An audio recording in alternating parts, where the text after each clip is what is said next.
जब यीशु क्रूस पर टंगे हुए थे तो उस समय क्या क्या हुआ मैं आपको बताती हूँ। ये मत्ती 27 अध्याय का 35 यहाँ पे इस तरह से लिखा हुआ है। तब उन्होंने उसको क्रूस पर चढ़ाया और चिट्ठियाँ डालकर उसके कपड़े बांट लिए। ये सारी चीज़ें पहले से भविष्यवाणी की गई थी कि उसके कपड़े चिट्ठियाँ डालकर बांट ली जाएगी। और यीशु के सर के ऊपर एक दोष पत्र लगाया हुआ था, उसमें लिखा हुआ था यह यहूदियों का राजा है। और ये जो है 3 भाषाओं में लिखा हुआ था, इब्रानी, यूनानी और लतीनी, 3 भाषा में लिखा हुआ था। लोग इसे पढ़ सकते थे ताकि, और लोग वहाँ पे आने जाने वाले लोग सर हिला हिला करके उसकी निंदा करते थे, यीशु मसीह की निंदा करते थे। और जिन्होंने यीशु को क्रूस पर चढ़ाया, जो यीशु के मेन दुश्मन थे, वे लोग जो महायाजक और शास्त्री और पुण्य मतलब कि जो धर्म के ठेकेदार थे, वे लोग भी यीशु की बहुत ही निंदा करते थे। वे लोग क्या करते थे, इसी रीति से महायाजक भी शास्त्रियों और पुर्णियों समेत एक ठट्ठा करके कहते थे कि इसने औरों को बचाया परंतु अपने आप को नहीं बचा सकता। ये तो इस्राएल का राजा है, अब तो हम उस पर विश्वास कर लेंगे। तो इस तरह से यीशु को लोग बहुत ही उसकी निंदा कर रहे थे जब वो क्रूस पर टंगे हुए थे।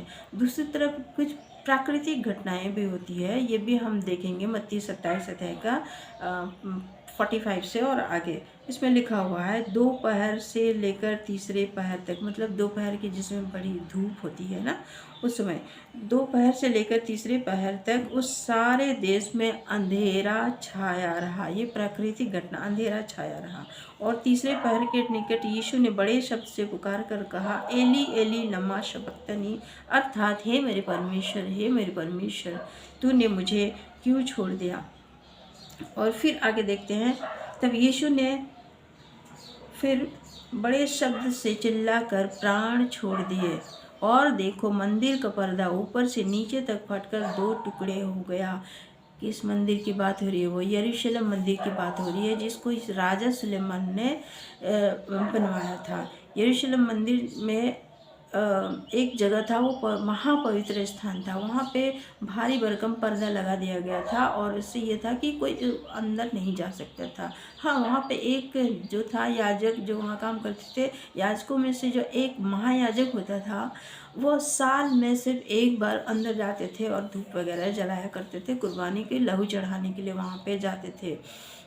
वहाँ पे और कोई ने किसी का अलाउड नहीं था। वही वाला मंदिर का वही पर्दा, वो यहाँ पे यीशु मसीह जब इसकी डेथ हो गई तो मंदिर का पर्दा ऊपर से नीचे तक फटकर 2 टुकड़े हो जाता है। इसका मतलब ये होता है कि मंदिर में जब कोई प्रवेश नहीं कर सकता था, यहोवा परमेश्वर के पास कोई जा नहीं सकता था, अब उसके लिए रास्ता खुल गया है, द्वार खुल गया है। तभी यीशु कहते हैं द्वार मैं हूँ, है ना। इसी द्वार की बात कह रहे हैं कि परमेश्वर के पास जाने के लिए मैं ही द्वार हूँ, मेरे ही द्वारा आप पिता के पास पहुँच सकते हो, अपने संबंध उससे स्थापित कर सकते हो।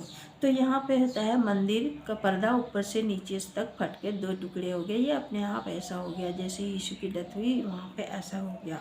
और क्या हुआ, और धरती डोल गई और चट्टानें तड़क गई। मतलब कि चट्टानें जो वहाँ के होते थे उसमें से बहुत से चट्टान जो है उसमें दरार पड़ गई और भूकंप क्योंकि हो गया था और कब्रें खुल गई। अब कब्रें देखिए, कब्रें भी खुल गया और सोए हुए पवित्र लोगों की बहुत लोथें जी उठी। मतलब बहुत से लोग जो लोग पवित्र लोग थे, उन लोग जो मरे हुए थे उनको दफनाया गया था, वे लोग जी उठे। बहुत से लोग जी उठे, पवित्र लोग ही जी उठे थे। और जी उठने के बाद ये लोग अपने अपने घर को, अपने शहर को गए और बहुत लोगों ने उसे देखा भी। तो ये सारी प्राकृतिक घटनाएं भी हुई थी जब यीशु मसीह क्रूस पर टंगे हुए थे, जब उसकी डेथ हो गई वहाँ पे, तो ये सारी घटनाएं हुई थी।